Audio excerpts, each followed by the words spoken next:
सहचरी भाव और कंकरी भाव क्या है, एक भक्त का सवाल है, इसके लिए आप बताइए। सहचरी भाव, जो चैतन्य महाप्रभु हैं, जब उनका प्रादुर्भाव हुआ बंगाल में, उसके साथ ही चैतन्य महाप्रभु के समस्त पार्षद भी आए। वे सब सहचरियां हैं ऊपर श्री जी की, वो सब राधा रानी की ऊपर सहचरियां हैं। अष्ट सखी हैं, 8 सखियां जो राधा रानी के शरीर से साक्षात प्रकट हैं, ललिता विशाखा आदि। उनकी 8 उप सखियां हैं जिनको मंजरियां कहते हैं, अष्ट मंजरी कहते हैं। जैसे तुलसी जी के ऊपर जो लगता है ना उसका बीज का, उसको मंजरी कहते हैं ना, मंजरी उसकी तोड़ दो, यानी कि मंजरी, ऊपर का भाव।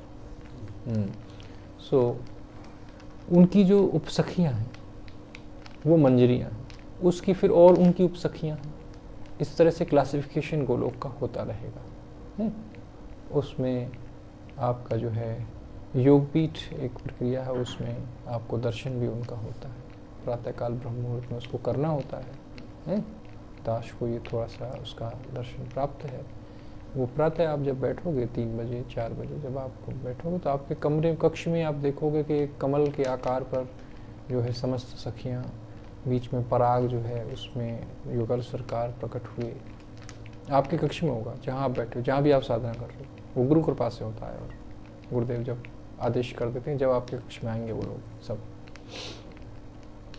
तो वो पूरा कमल के आकार का एक है गोलोक, वो प्रकट होता है। वो हर पंखुड़ी पे सहचरियाँ होती हैं, मंजरियाँ होती हैं, बीच में युगल होते हैं, लीला होती है, प्रातःकाल ब्रह्ममुहूर्त की जो लीला है।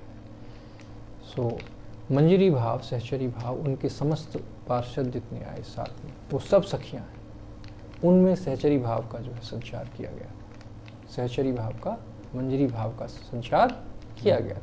गौरांग महाप्रभु स्वयं राधा, युगल उनके अंदर श्री कृष्ण, और उनकी जो अष्ट सखियां हैं वो स्वयं, उनके नाम आदि दिए गए हैं, चैतन्य चरितामृत नाम के ग्रंथ में दिए गए हैं। और उनके समस्त उप सखियाँ, उनको अष्टमंजरी कहा गया। वे हमारे आचार्य हैं और उन्होंने बहुत कठिन तप किया। उन्होंने मंजरी भाव को यहाँ पर सिखाया सबको, और मंजरी भाव भी उन्होंने अंगीकार किया। सहचरी भाव यानी पुरुष शरीर है उनका, पुरुष शरीर से आई सब सखियाँ, सखियाँ हैं वे सब, रति मंजरी यानी तुलसी सखी, और भी आदि आदि। जैसे श्री रघुनाथ दास गोस्वामी पाद, श्री श्री रघुनाथ दास गोस्वामी जी जो हैं इस समय राधा कुंड पर उनका है, और उन्होंने जो है उनका पुरुष शरीर से भी सहचरी भाव, मंजरी भाव लेना, उसको मंजरी भाव कहते हैं। पुरुष शरीर है लेकिन उसमें मंजरी भाव लिया जाता है। वो चैतन्य महाप्रभु ने अपने समस्त पार्षदों को दिया। वो सब पुरुष थे क्योंकि उनका जो ऊपर का रूप लावण्य है ना वो बहुत सुंदर है। सब समस्त सहचरियों का, ललिता जी का, विशाखा जी का, उनकी और सखियों का है।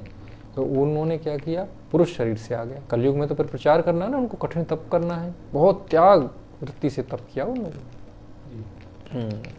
किसी ने जो श्री श्री सनातन गोस्वामी जी थे, वो पूरे गोवर्धन की परिक्रमा करके एक समय भिक्षा करके वहाँ जाया करते। श्रीदास गोस्वामी पाद जो है वो केवल 1 दोना छाछ पी करके 80 वर्ष तक एक वृक्ष के नीचे तप किया राधा कुंड पर। राधा कुंड उस समय एक सरोवर था छोटा सा। बहुत त्याग भाव से सब ने पूरे ब्रजमंडल में तप किया था। सो मंजरी भाव अंगीकार करके उन लोगों ने तप किया। शरीर पुरुष का रहा लेकिन उन्हें पूरा सहचरी भाव रहा शरीर से, अंदर से वो पूर्ण रूप से सहचरी थे, मंजरी थे। मंजरी भाव उसी को कहते हैं। तो वो मंजरी भाव कृपा करके जो है चैतन्य महाप्रभु ने अपने समस्त पार्षदों को प्रदान किया था, और वही भाव अंगीकार करके हम लोग यहाँ करते हैं भजन। मंजरी भाव वही है, मंजरी भाव। उसमें अपने को आप श्री जी की एक सहचरी मान करके, मंजरी मान करके, वो दिव्य शरीर से, इस पंचभौतिक से नहीं, इस साधक देह से नहीं। साधक देह से तो आप साधक ही हो, लेकिन वो भाव देह है जो आप बनाते हो चिंतन के द्वारा।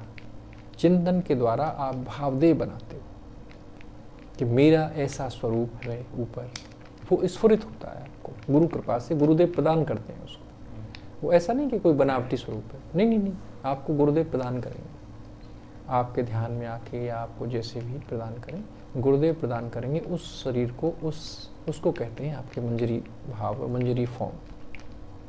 तो आपको मंजरी भाव दिया जाएगा, आपको वो जो मंजरी देह है जिससे आप ऊपर लीला में सहचरी भाव से सेवा में जाओगे ना, वो मंजरी देह जो है वो आपको स्फुरित कराई जाएगी, उसी में आप रहोगे फिर। हाँ, इस स्थूल देह से काम करोगे, सारे समस्त कार्यों को करोगे संसार के, घूमना फिरना, खाना पीना, गृह कार्य करना आदि आदि, समस्त ऑफिस आदि कार्यालय आदि कार्य करना करोगे। और जो आपकी मंजरी देह है वो भी आपके साथ रहेगी, मंजरी देह भी आपके साथ रहेगी, वो आपको चिंतन के द्वारा भजन जब करोगे तब मिलेगी। और किंकरी भाव क्या जी? हाँ, किंकरी वही उनका किंकरत्व है प्राप्त करना, वही किंकरी भाव है। अच्छा। राधा रानी की सहचरी बनूंगा मगर के मैं ऊपरिया बनूंगी, वो है आपका मंजरी भाव। उस देह से आप हमेशा फिर उस देह से जो गुरुदेव प्रदान करेंगे मंजरी भाव, उससे आप सदैव अनंत काल के लिए रह जाओगे वो लोग। यानी कि जो आप आज हो, जो आपका नाम है, मृत्युलोक पे नाम है ना कुछ, वैसे हमेशा नहीं रहेगा, वो बदल जाएगा शरीर। मगर वो जो मंजरी भाव है, जो मंजरी फॉर्म है आपकी, जो प्रदान की जाएगी गुरुदेव द्वारा, वो अनंत काल के लिए ऊपर रहेगी आपके धाम में, नित्य गोलोक धाम में, उसी फॉर्म में रह करके आपको सेवा करनी है। तो वो भाव आपको स्फुरित करा दिया जाता है गुरुदेव के पास से, वो मंजरी फॉर्म कहते हैं, मंजरी देह कहते हैं उसको, उससे सेवा करनी चाहिए, उससे ही राधा रानी की सेवा करनी है, और उसी से आपको मंजरी देह से आपको लीला में प्रवेश मिलता है। वो एक तरह से देखो तो आपको यात्रा का टिकट है मंजरी देह में। अपनी मंजरी देह को, भावदेव को और ताकतवर बना सकते हो आप। खूब तपस्या करो, जितनी कठिन तपस्या करोगे, जितना त्याग लेकर के तपस्या करोगे, उतनी शक्ति आप में आती जाएगी, इतना ओज, उतना तेज बल आप में बढ़ता जाएगा। नहीं करोगे भजन, मंजरी फॉर्म में ही पड़ी रहेगी मंजरी देह, चिंतन ही नहीं करते आप। सहचरी भाव जो गुरु की कृपा से, हाँ, वो गुरुदेव कृपा करके प्रदान करते हैं उसको, वो तभी स्फुरित होती है और उसके बाद आपसे लीला में प्रवेश मिल जाता है, वो है लीला में प्रवेश। तो मंजरी फॉर्म से हमारे आचार्यों ने किया, उनकी मंजरी देह थी, श्री श्री रति मंजरी जी उनका नाम है, उनके ग्रंथ हैं। और हमारा मतलब एक संविधान आदि भी है, जैसे भारत का संविधान है ना, तो उनके बहुत सारे ग्रंथ हैं। जब ये मंजरी भाव में हुआ करते थे, श्रीदास गोस्वामी पाद लीला की भी रति मंजरी हैं, उन्होंने ग्रंथ लिखा है श्री श्री विलाप कुसुमांजलि, उसको आप पढ़िए, उसमें उनके भाव हैं। प्रिया प्रीतम की लीला उन्होंने कैसे, लीला में उन्होंने कैसे कैसे सेवाएं की हैं, उनकी निवृत्त निकुंज की सेवाएं। निवृत्त निकुंज की सेवा है मंजरी देह, जहाँ प्रिया प्रीतम रहेंगे बस। निवृत्त निकुंज एक कुंज है, एक निकुंज है, एक निवृत्त निकुंज, जहाँ की सब निवृत्ति, वहाँ कुछ भी नहीं है निवृत्त निकुंज। ऐसा नहीं कि कोई ये कहने की बात है या फिर काल्पनिक है, नहीं, ट्रू है एकदम से, truly you can enter in Nikunj also, निवृत्त निकुंज में।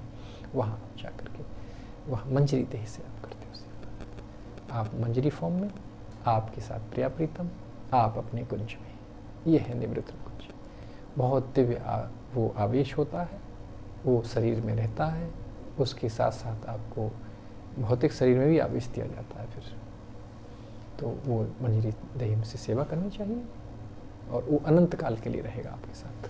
जो मंजरी देह है वो अनंत काल के लिए आपके साथ रह जाएगा, वही है मंजरी भाव। तो ये भाव कृपा है जो अहेतु की कृपा करके गौरांग महाप्रभु ने दिया, जो कि राधा रानी के अवतार हैं, बता दिया गया है पहले से।